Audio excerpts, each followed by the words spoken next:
Hermanos, les invito a que vayamos a los Tesalonicenses, capítulo 2, el versículo 13.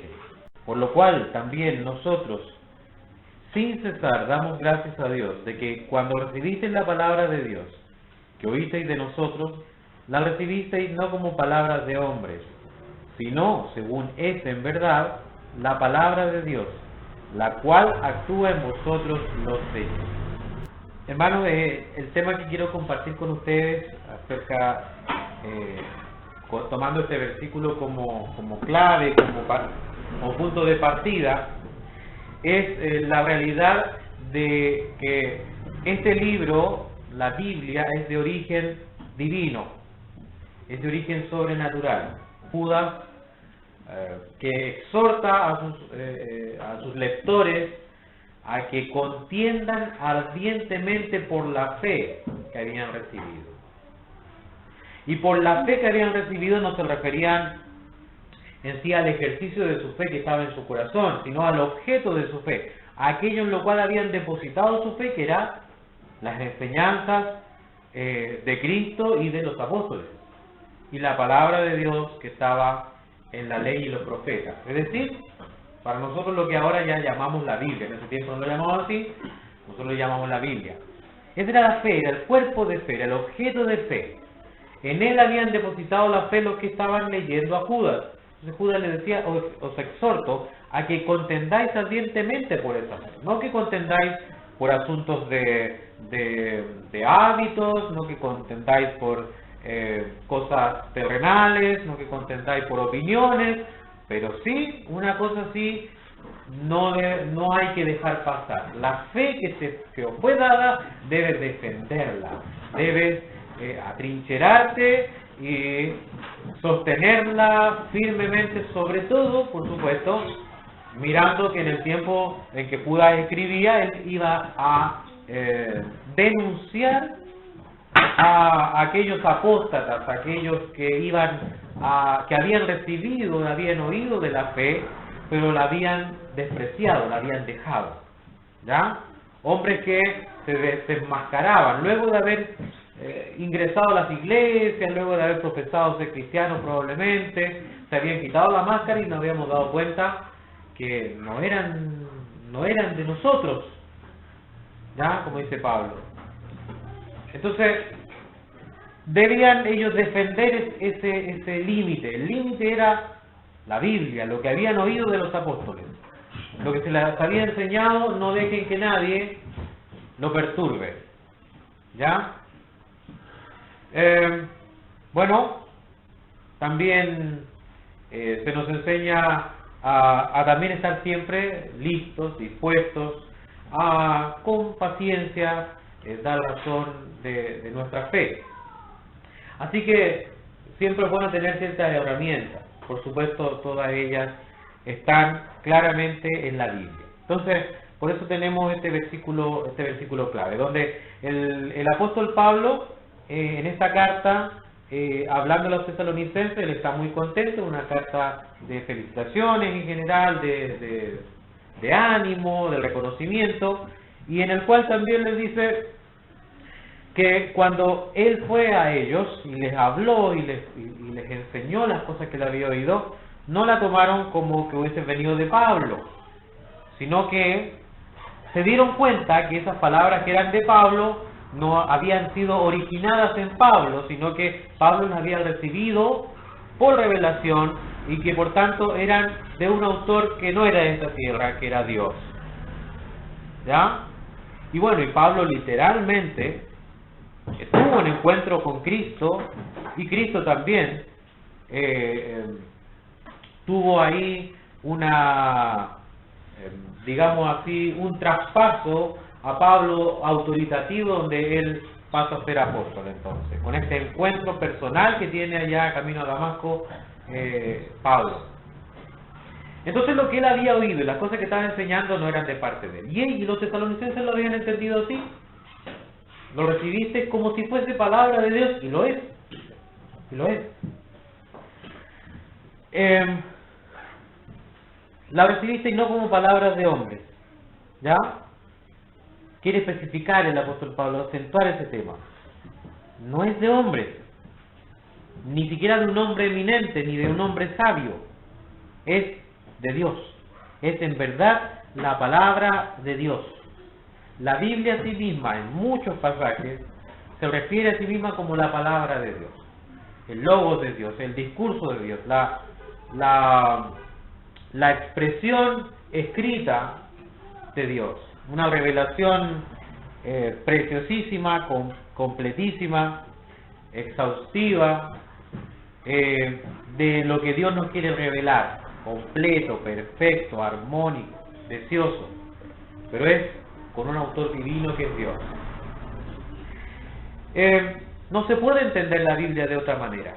Si la tratamos de entender de otra manera, no solamente pierde absolutamente el sentido por el cual fue escrito, sino que a la vez se vuelve un libro absolutamente contrario a lo que dice ser. O sea, ya sería, si Dios no es el autor de la Biblia, entonces de por sí ya ella misma se estaría mintiendo, porque ella misma se declara la palabra de Dios. No es un libro que los hombres pudiesen hacer, y que un hombre haría si quisiera hacerlo o si pudiera hacerlo. Es cierto que hay muchas religiones, muchos grupos religiosos que son capaces de tener entre sus creencias ciertas cosas excéntricas, supersticiones, desviaciones del curso normal de la vida, de la naturaleza, y dan explicaciones sobrenaturales a estas cosas. Lo que podríamos llamar milagros, o semimilagros, o situaciones fortuitas,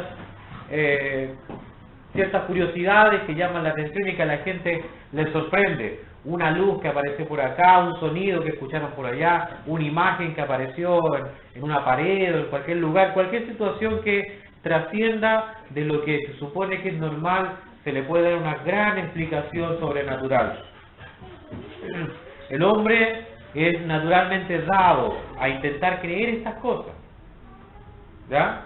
Por eso prácticamente no hay ninguna civilización que se conozca que no tenga algún tipo de cultos a lo sobrenatural, llámese como se llame. Pero no son muchos las religiones o los movimientos religiosos que han llevado esto a algo escrito. No son muchos. Y de los que hay, los que son realmente consistentes y que sus mismos fieles los declaran como un libro divino, menos todavía. ¿Ya? Yo creo que con los dedos de una mano se podrían contar, y de ellos varios tienen suficientes contradicciones como para que cualquier lector medianamente conocedor los descarte inmediatamente como cualquier fuente realmente autoritativa o divinamente inspirada. Así que son pocos los libros que, por último, por su nivel literario podrían ser reconocidos en algún sentido.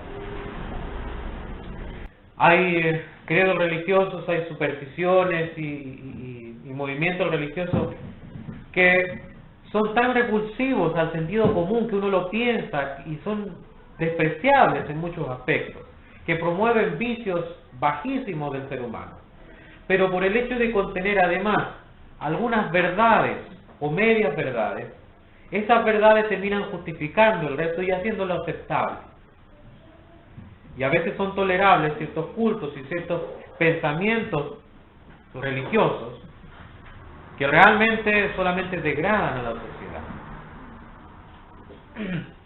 Que si fuesen mirados en un sistema con una visión clara, nos daríamos cuenta de la aberración en lo que está. Bueno, nosotros, querámoslo o no, tenemos también una responsabilidad de poder estar dispuestos y estar listos también para poner defensa a estas cosas. También estamos llamados a que en momentos de apremio, sobre todo en asuntos doctrinales, podamos también contender ardientemente. Siempre tendremos ayuda, pero llegará un momento en que tendremos que dar respuestas a algunas cosas.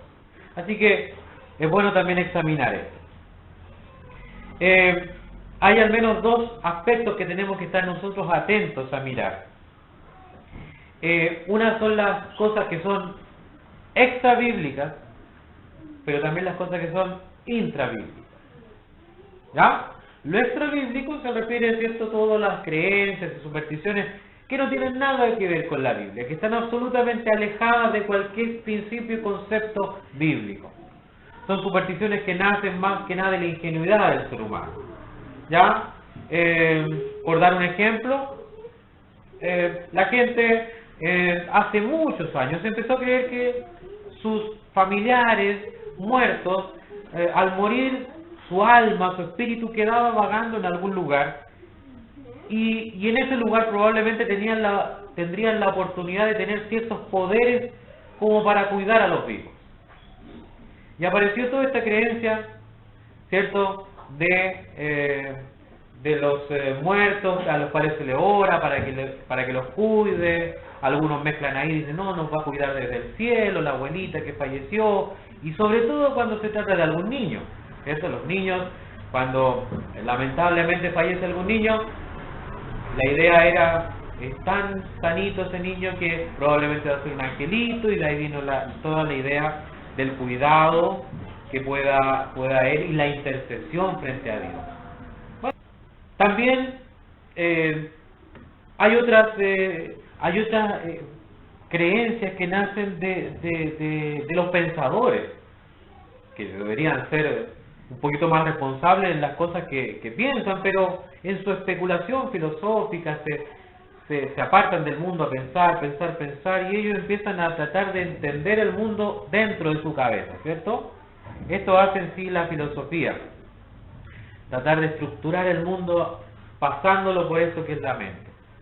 Pero lamentablemente, como la mente también está afectada por el pecado, y nuestro necio corazón es entenebrecido, ¿cierto?, nuestro entendimiento, muchas veces terminan saliendo con cosas muy extrañas. Puse por ejemplo acá lo que es el panteísmo. Bueno, casi todas las que terminan en ismo, hay un montón de ismos, ustedes se pueden investigar, que durante la historia se han creído. El panteísmo tal vez es una de las más fuertes, ¿ya? Y hoy en día, y estoy hablando de cosas actuales solamente, ¿ah? No me voy a ir más atrás, sino que cosas actuales. Hoy en día el panteísmo está muy de moda, ¿ya? Si usted ha oído hablar acerca de la madre naturaleza y la sabia naturaleza, ¿cierto?, que ella controla todas las cosas como si fuese una fuerza, como si fuese una diosa inmaterial que domina todo, y que es tan sabia que hace crecer a los árboles, que da equilibrio a todas las cosas, y que si le dejamos trabajar sola y nos apartamos del camino, todo va a salir bonito, y si nos vamos hacia lo natural siempre todo va a ir bien, porque la naturaleza es sabia. ¿Ya? Se mezcla todo, y se dice que Dios en realidad es todo, está unido a este mundo, y por tanto Dios está en todos lados y todos somos Dios. Bueno, si empezamos a leer, hay miles y miles de escritos sobre el tema, especulaciones tremendas y muy profundas, de las cuales no se rescata prácticamente nada. El problema, ¿cierto?, el problema de estas cosas es que tienen apariencia de ser sabias, pero claro, no lo son. Pero también están los otros peligros que hay que estar también dispuestos a combatir, que tienen que ver con los peligros intrabíblicos, y que son un poco más complicados de ver y más difícil todavía de reconocer, sobre todo cuando son pequeñitos y son detalles. Y nos referimos a cuando se acentúa una verdad que puede estar en la Biblia, que está en la Biblia, pero se acentúa de tal manera que se desvirtúan todas las demás verdades. Entonces no están en equilibrio. Una vez más pongo un ejemplo actual. Por ejemplo, Filipenses 4:8, hablando el apóstol Pablo acerca de pedir a Dios que guarde nuestros corazones y en qué dedicar el tiempo para que Dios guarde nuestras mentes y nuestros corazones en Cristo, da una recomendación muy buena. Y nos indica y nos enseña a pensar. ¿Ya? Y claro, porque el pensamiento en sí tiene mucha influencia en nuestros actos, en nuestros hábitos. Así que es un excelente consejo. Dice, por lo demás, hermanos, todo lo que es verdadero, todo lo honesto, todo lo justo, todo lo puro, todo lo amable, todo lo que es de buen nombre, si hay virtud alguna, si algo digno de alabanza, en esto pensad. ¿Ya? Le enseña el apóstol Pablo a pensar. Bueno. En ese equilibrio, en ese contexto de que nosotros debemos guardar o pedirle al Señor que guarde nuestro corazón y nuestras mentes para estar en esta conexión, en esta comunión con Dios, para evitar las tentaciones, para evitar los malos pensamientos, para evitar las murmuraciones, los enojos y todas esas cosas que vienen de manera natural a nuestra vida, pensemos en esto otro. Pero surgió todo un énfasis y una doctrina acerca de este tema, una profundización exagerada a la importancia de pensar bien. Se le empezó a dar poderes mágicos al pensamiento, o al buen pensamiento, casi milagrosos, casi que nuestro pensamiento domina todo nuestro ser, y somos capaces incluso de cambiar nuestra realidad solamente con nuestro pensamiento. Y claro, hasta por ahí todavía hasta se podría encontrar algunas cosas razonables, pero cuando se termina exagerando y perdiendo el sentido de las cosas, se llegan a asuntos tan extravagantes como esta campaña que hay ahora del pensamiento positivo, ¿cierto? De que el pensamiento finalmente termina trascendiendo en la realidad y que por tanto si yo pienso positivo me va a ir bien. Entonces el poder está en mi pensamiento para poder cambiar la realidad y por supuesto desconociendo y sacando a Dios del medio. Pero también hay otros errores bíblicos que tienen que ver con el abandono directo de alguna verdad bíblica, ¿ya? Se anula una verdad, se quita del medio, prácticamente se borran ciertos pasajes bíblicos o se anulan de tal manera que eso no existe. Lo demás sí, pero eso no. Pongo el ejemplo, uno de los ejemplos más clásicos que se ha mencionado muchas veces, el de los testigos de Jehová, que simplemente ignoran todos los pasajes que hablan acerca de que Cristo es Dios. Hay ellos tienen muchas doctrinas en las cuales se centran ellas. Todas ellas no tienen mucha importancia, la verdad. Ese es el centro de la doctrina de los testigos de Jehová, es que ellos rechazan la divinidad de Cristo. No es nuevo, por supuesto, viene de antes. Los arrianos, ¿cierto? El arrianismo. Pero ellos tienen que torcer las escrituras y cambiarla. Tanto se dieron el trabajo, incluso por ejemplo, de cambiar todos los pasajes bíblicos que hablaban de que a Cristo se le debía adorar. Todos. Y hasta hace unos años, me parece que todavía les queda uno que todavía no han parece que se les pasó por alto, que era Hebreos capítulo 1 versículo 8, me parece.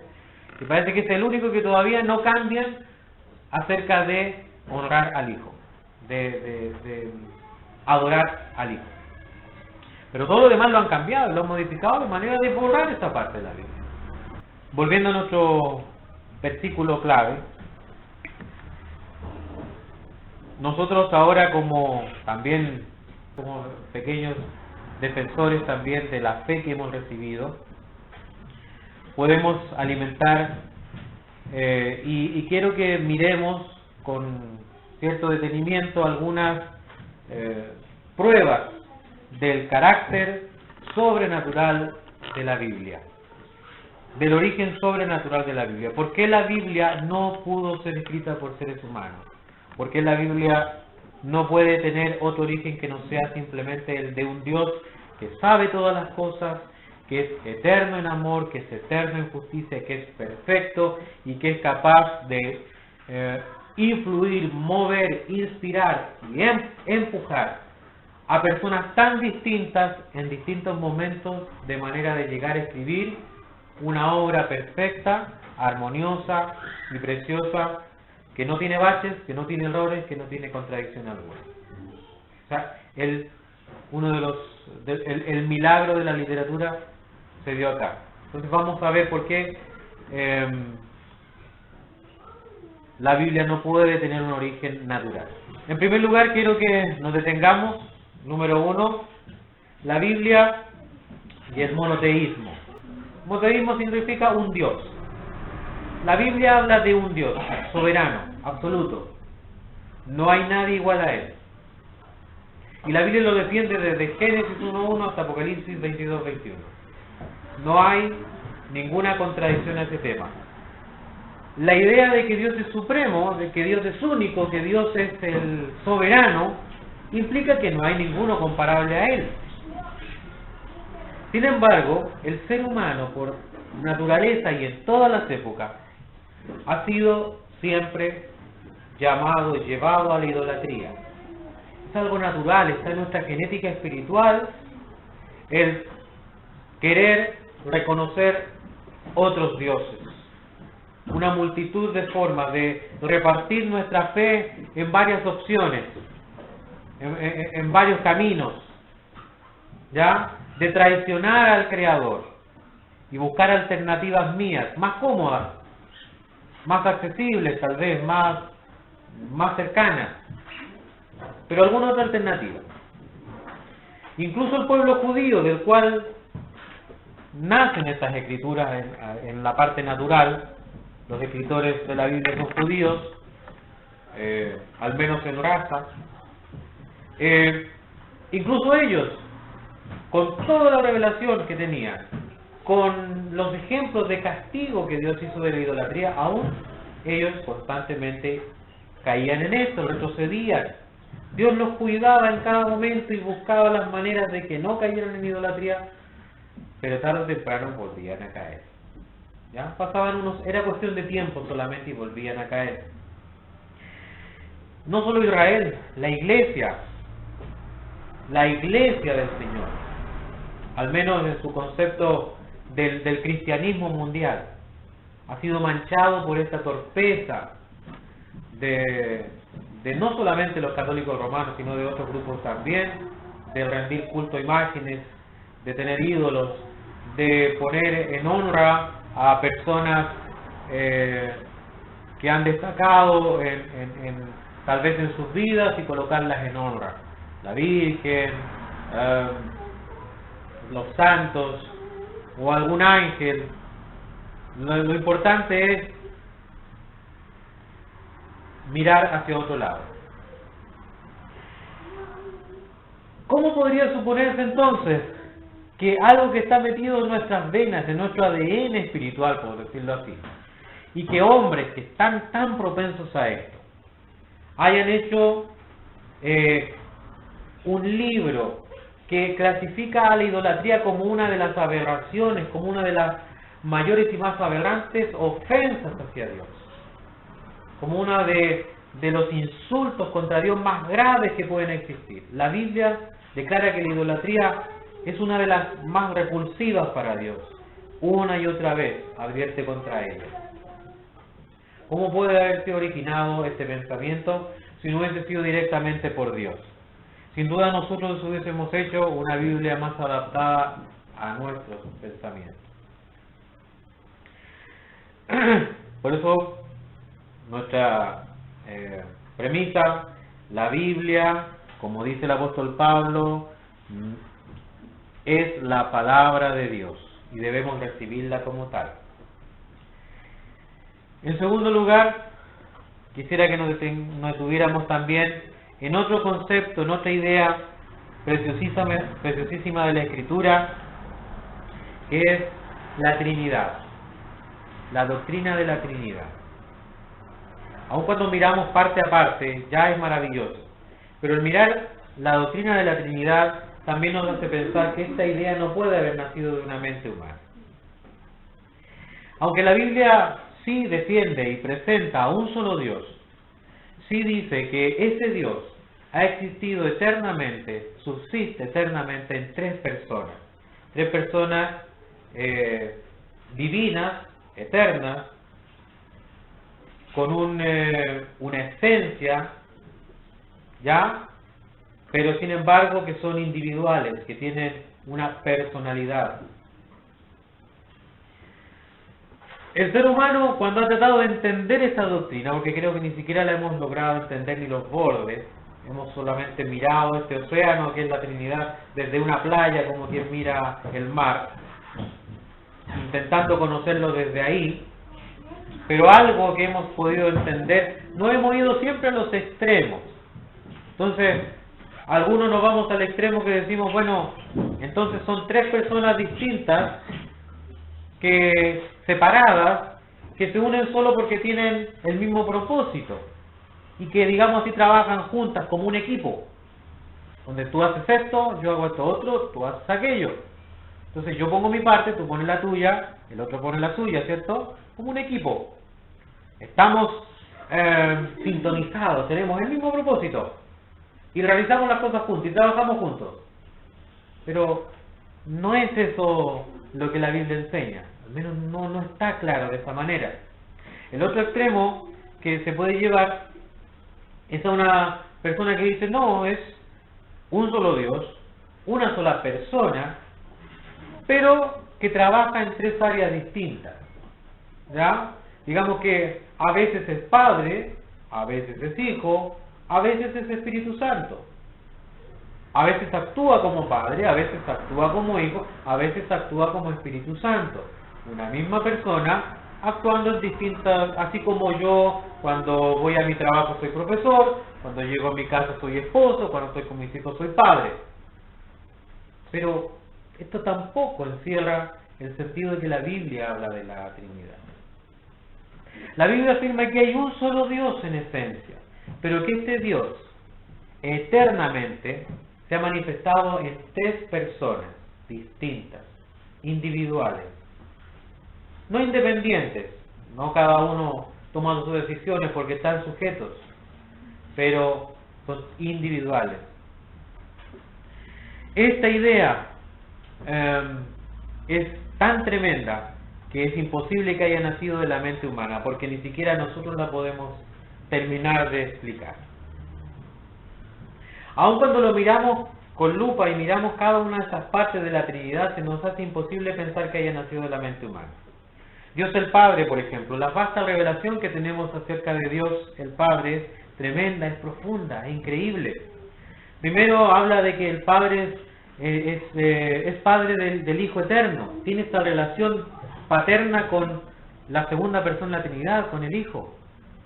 Y en esto hay una tremenda doctrina. También habla de que es Padre de toda la creación. También dice que es Padre de todos los que creen y son salvos.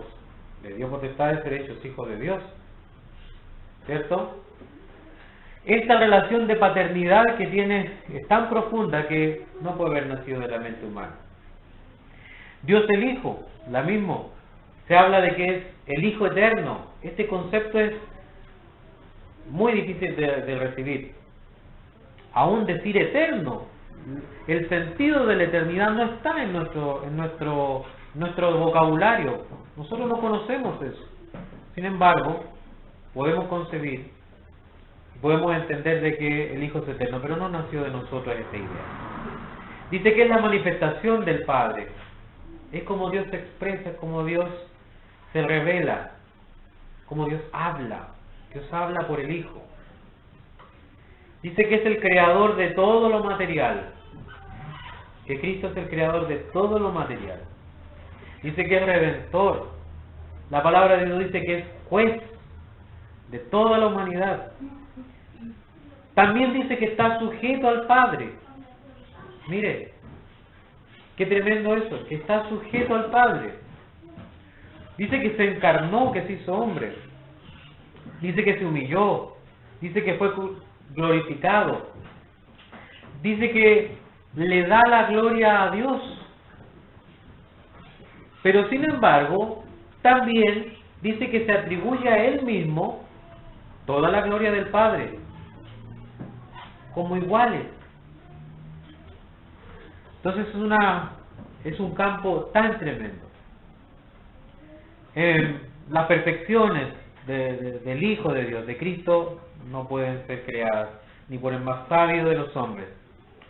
Dios el Espíritu Santo también dice que es igual en esencia que el Padre y el Hijo, que está sujeto al Padre y al Hijo, que está en la administración de la obra del Padre y del Hijo. Es decir, Dios se ha manifestado al hombre de una manera tal que nosotros, aún ayudados por el Espíritu Santo, apenas podemos comprender. Entonces, tener la hipótesis de que esto fue pensado por mentes no iluminadas por el Espíritu Santo es absurda. En tercer lugar, la creación. En Hebreos, explicaríamos Hebreos capítulo 11, versículo 3. Dice, por la fe entendemos haber sido constituido el universo por la palabra de Dios, de modo que lo que se ve fue hecho de lo que no se veía. Bueno, aquí hay una clave. Se necesita fe. ¿Ya? Con la razón no basta. Aunque la fe no contradice la razón, por cierto. El hecho de que creamos de que Dios hizo el universo y lo creó de la nada, de donde no existía nada, no significa tampoco que esto es irracional y que va a contradecir lo que nosotros observamos. No, de hecho todo lo que observamos no ratifica que Dios creó todas las cosas. Pero para poder creerlas necesita fe. Por eso usted ve el mundo, los científicos ahí mirando la creación, son los mayores conocedores de los secretos más profundos de este universo. Las maravillas que han visto son mayores que las que nosotros hemos podido ver porque somos personas que no hemos tenido esa profundidad de estudios, pero sin embargo aún así no son capaces de ver que la única explicación es que Dios lo creó de la nada. Pero aquí lo dice, por la fe entendemos esto. ¿Ya? Es imposible entonces comprender la creación sin la fe. ¿Y la fe de qué viene? La fe viene del oír. ¿Del oír qué cosa? Oír la palabra de Dios. Y la palabra de Dios entonces es la que nos dice que Dios creó los cielos y la tierra. En el principio Dios creó los cielos y la tierra, ¿cierto? No podemos comprender esto sin la revelación de la palabra de Dios. El sentido común de los hombres dice que todas las cosas tienen un comienzo.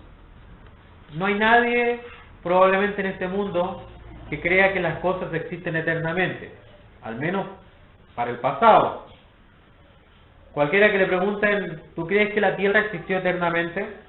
Va a decir, no, probablemente no. ¿Tú crees que el universo existió eternamente? Tal vez alguno asegurará que no, pero si le pregunta por qué no te va a saber responder. Pero cualquiera científico o alguien medianamente culto va a decir, no, todo debe haber tenido algún origen. Las cosas no son eternas de por sí, las cosas se van desgastando y mueren y por tanto en algún momento también aparecieron. Sin embargo, aun cuando el sentido común dice estas cosas, las mejores explicaciones que hoy en día en el mundo hay acerca de la creación del mundo son las teorías de la evolución, ¿cierto? El Big Bang, el inflacionismo. El que quiera leer de eso se va a volver un poquito, pero puede leerlo, se va a entretener ahí quizás si le gusta el tema. Pero todas estas teorías tienen tantas incongruencias, tantos baches, tantas contradicciones, que en realidad son un poco peor que no tener ninguna explicación. Es decir, hay veces que a uno es mejor decir no sé, ¿cierto? ¿Le ha pasado alguna vez que alguien le hace una pregunta y usted le responde alguna cosa que hubiese dicho mejor no hubiese dicho nada, porque en realidad quedé mal? Cuando no sé, es mejor decir no sé, porque quede peor al tratar de inventar algo que no estaba seguro. Entonces ¿cierto? No es muy recomendable hablar algo de lo cual no estamos seguros. Bueno, eso los científicos a veces lo obvian. Y aunque no están muy seguros, dan una respuesta que mejor hubiese sido, no tenemos respuesta. La teoría del Big Bang no nos da una respuesta a cómo se creó el universo. Ni siquiera lo dice. Ni siquiera lo admite. Usted puede leer en el titular y dice cómo se creó la materia, y después lee y no sale cómo se creó la materia. Dice otras cosas, largas y con palabras difíciles, pero dice otra cosa. Porque no saben, ni siquiera tienen una idea de cómo se creó la materia. Dicen que la materia estaba así, estaba así, estaba más chica, estaba más caliente, estaba así, así, pero no hay razones del origen. ¿Ya? Así que a veces es mejor callar.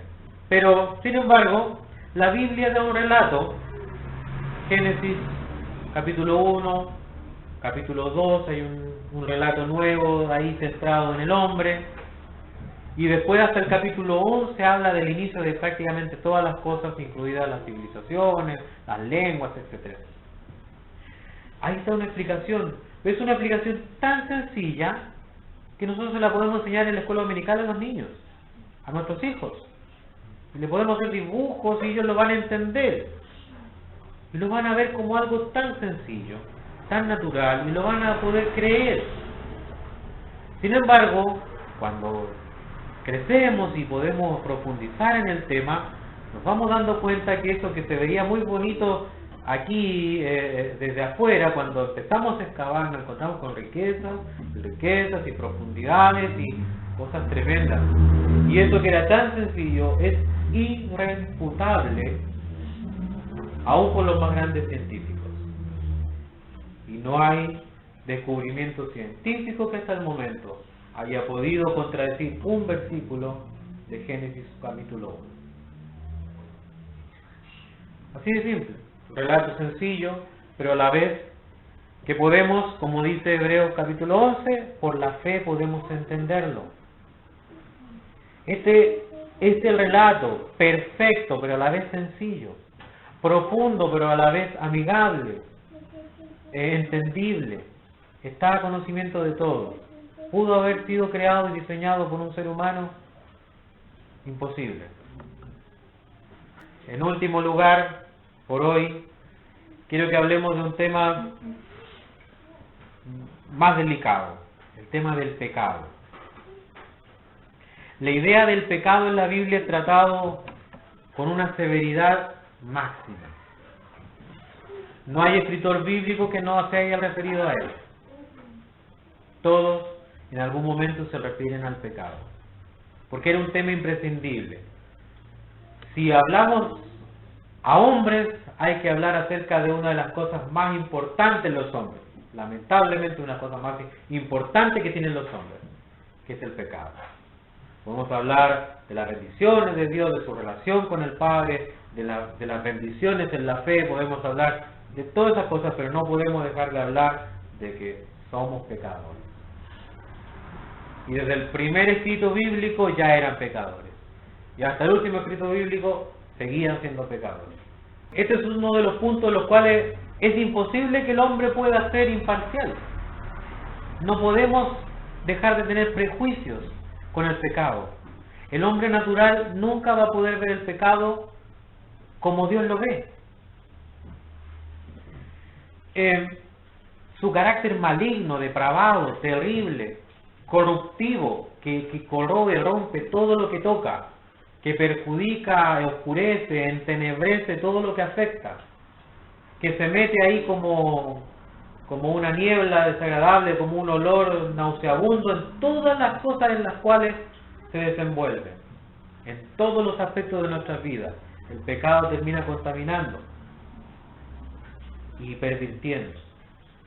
Aún las cosas preciosas que Dios hizo en su creación, por este toque del pecado se han vuelto marchitas, se han vuelto feas. Aún nosotros, seres humanos creados en perfección, no sé cómo era Adán, pero tiene que haber sido un ser humano perfecto. Y ahora estamos nosotros. Después de varios miles de años de pecado, influyendo y aplastando nuestra raza, hemos llegado a ser nosotros, enfermizos, en muchos aspectos desequilibrados, con un montón de problemas, ¿cierto? De todo tipo. Entonces, pensar de que la Biblia, o sea, lo que hicieron los tesalonicenses fue algo muy sabio. Pensar de que la Biblia había sido originada de la mente de Pablo, por ejemplo, o de la mente de los apóstoles que habían estado con Pablo, era tan absurda, porque hubiese supuesto que el hombre se hubiese sentado como juez en contra de sí mismo. Como que se hubiese puesto en una silla de juez y hubiese dicho, yo soy culpable. Y se hubiese puesto a sí mismo como culpable ante un Dios que él mismo creó, que él mismo imaginó. Sin duda, un hombre en sus razones no hubiese creado la imagen de un Dios que castiga el pecado y hubiese creado la imagen de un hombre pecador en enemistad contra ese Dios. Nadie se pondría en esa situación, en la situación de un reo, de un merecedor de muerte, de un homicida. Y además ese hombre ha desarrollado tal nivel de comprensión del pecado que hubiese podido explicarlo de la manera que en la Biblia está explicado y está expresado, y está ejemplificado. ¿Verdad? Se supone que todos estos hombres, esto que es tan extraño, un hombre juzgándose a sí mismo y declarándose culpable delante de Dios por iniciativa propia, y declarando que Dios está enojado contra él, que el Dios creador, el Dios soberano está enojado contra él. ¿Quién querría eso? ¿Quién imaginaría eso? Pero esto hay que multiplicarlo por 40, o al menos 40, que son los 40 autores bíblicos, por lo menos, que escribieron por lo menos algunos de los libros de la Biblia. Porque todos ellos, sin excepción, tratan el tema del pecado. Y de manera coordinada. Así que resulta que estos 40 hombres se pusieron de acuerdo, parece, de alguna manera, y fueron los únicos capaces de ponerse en juicio contra ellos mismos, lo que es absurdo. Así que no nos queda más remedio, quedamos cautivos a esta realidad y tenemos que asumir de que el origen de este libro tan precioso, tan hermoso, que nos da consuelo, que nos acompaña en nuestros tiempos tristes, en nuestra soledad, que nos da ánimo también, no es otra cosa más que la palabra de Dios. Sus ideas, sus conceptos, su revelación es tan maravillosa que solamente llevamos 4, traía varias pero quedarán para después. Solo con estas 4 ya podemos ver que es absurdo, ¿cierto? Entonces, una vez más quiero que leamos nuestro versículo clave, nuestro versículo ancla, 1 Tesalonicenses 2:13, para terminar.